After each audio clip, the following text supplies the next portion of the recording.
fait des travaux extraordinaires dans le nord d'Haïti, soit à Dondon, à Saint-Raphaël et à la Grande Rivière du Nord.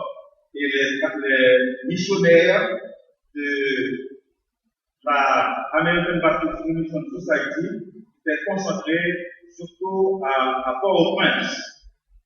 Après, on a vu l'arrivée des baptistes de l'Angleterre, de la Société missionnaire baptiste de Londres, qui a envoyé les époux Ebenezer Francis et Martha Harris. Ebenezer Francis était débarqué à Jacmel et a commencé l'œuvre à Jacmel. On a de 1873 à 1973, on a vu une période de croissance et d'extension du baptisme en Haïti. Cette période est marquée avec la fin du travail de la Société baptiste de Londres en Haïti et l'arrivée des baptistes jamaïcains. En avril 1976, les baptistes de Londres avaient envoyé John Hoomer comme missionnaire. Il a commencé un bon travail à Petit-Loire et à Grand-Loire, mais il mourut de fièvre.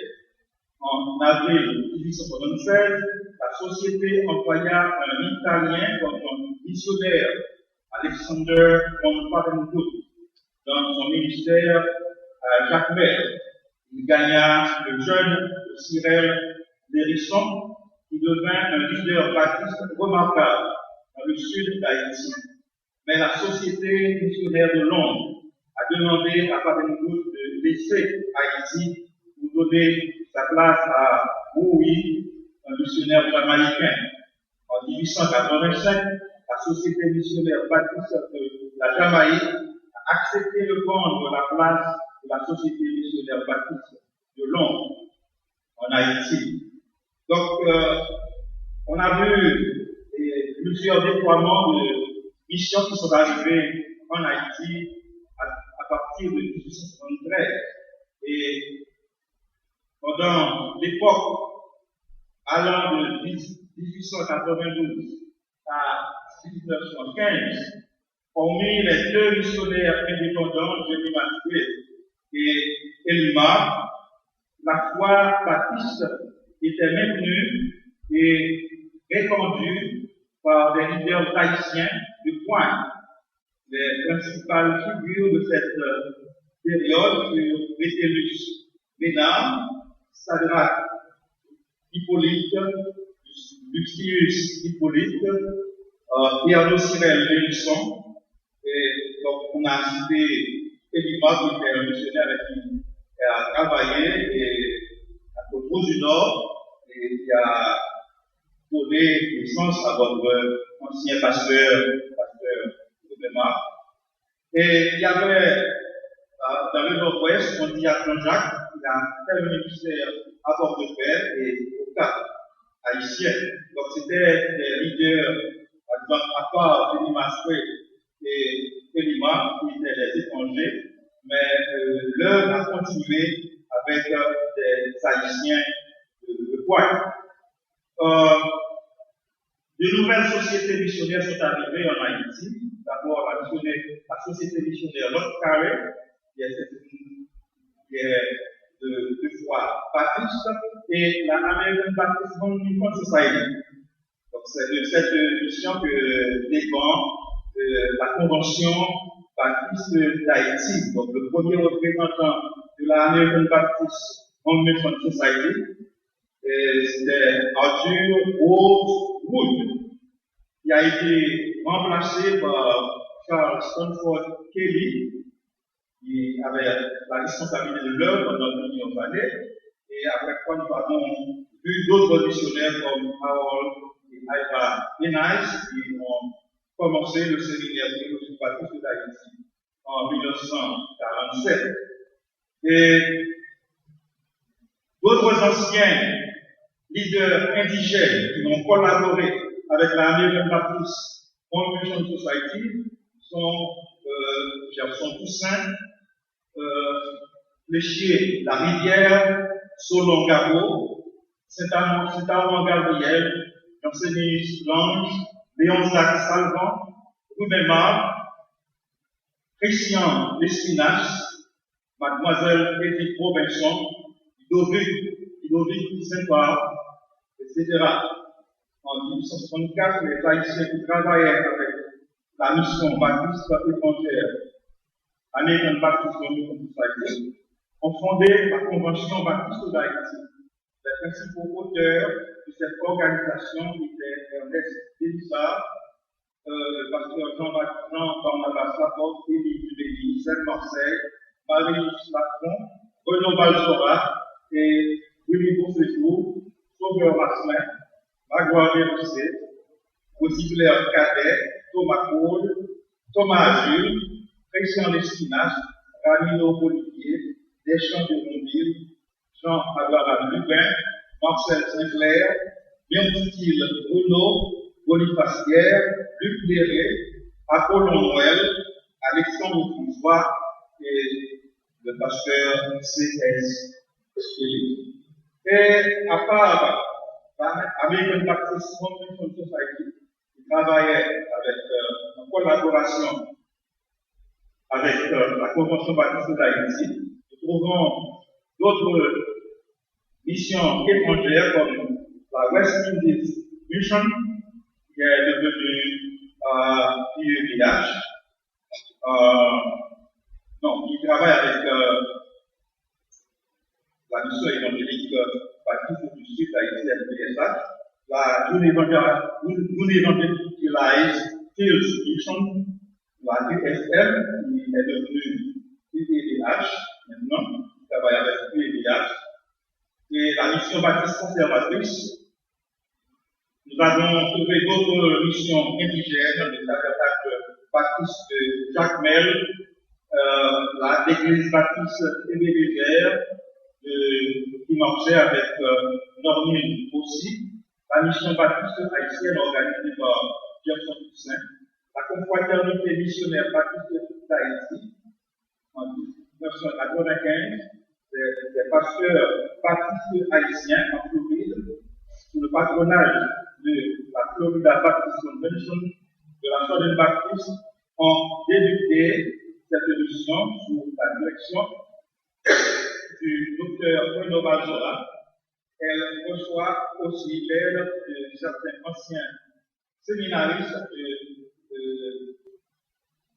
SDH, comme Marcel Sinclair, Sauveur Masselin, Léolin Doxin et Pierre.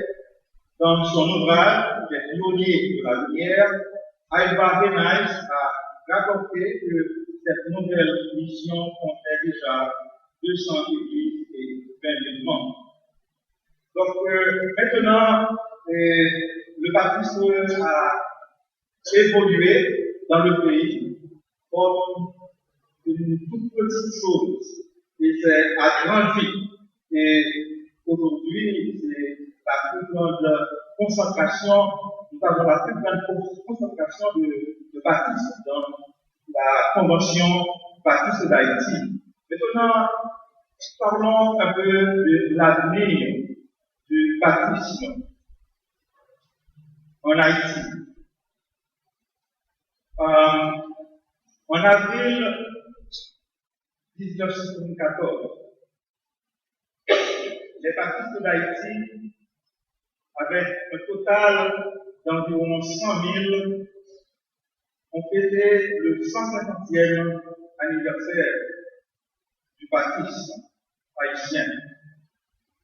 Dans 2 ans, comme je dis, ce sera le bicentenaire, ça veut dire en l'an 2023, ce sera le bicentenaire du baptisme haïtien. Nous avions suivi un résumé de l'histoire de l'œuvre baptiste, tout en nous basant sur la thèse de doctorat du docteur Alba Renaïs.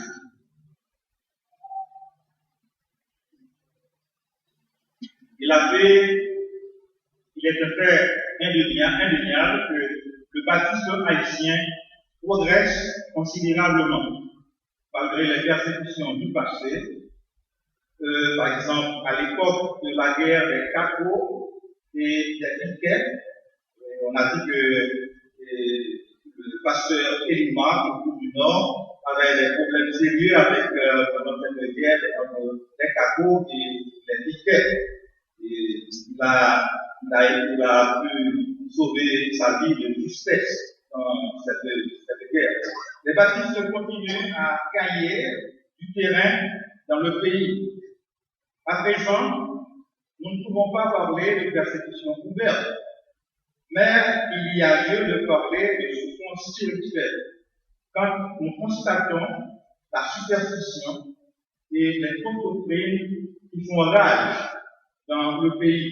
Il y a aussi la misère socio-économique et politique du peuple haïtien. Cette situation réclame une action concertée des baptistes.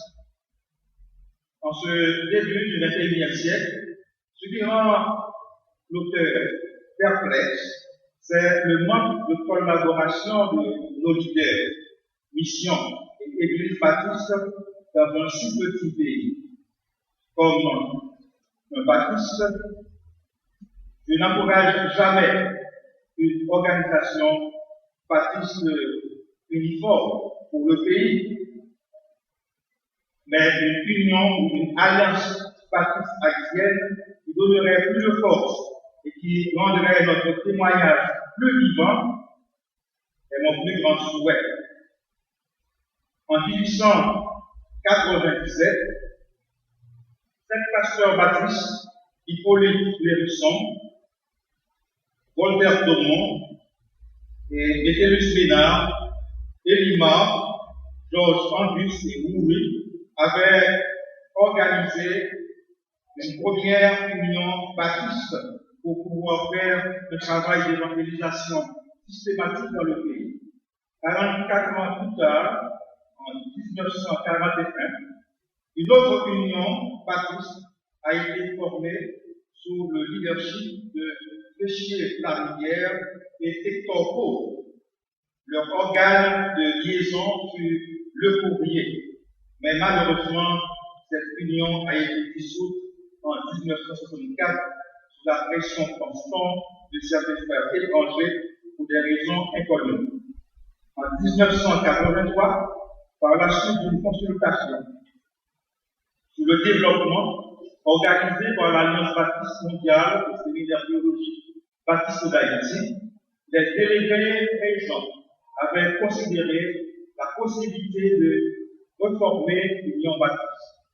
On a eu la première réunion ici à la première église baptiste de Port-au-Prince en juin de la même année.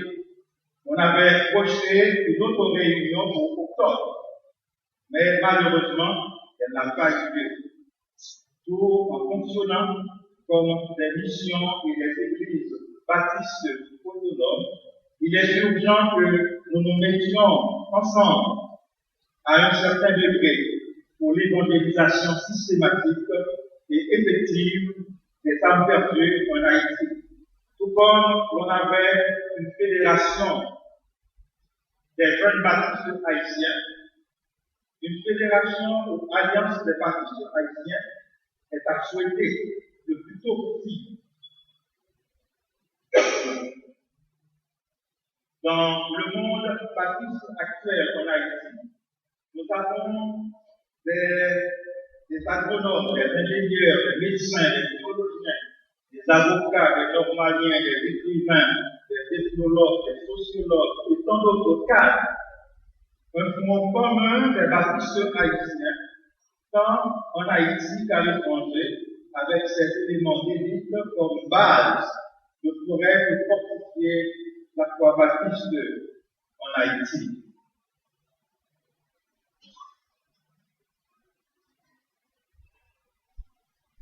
Et maintenant, j'aimerais terminer avec cette question. Pourquoi sommes-nous baptistes?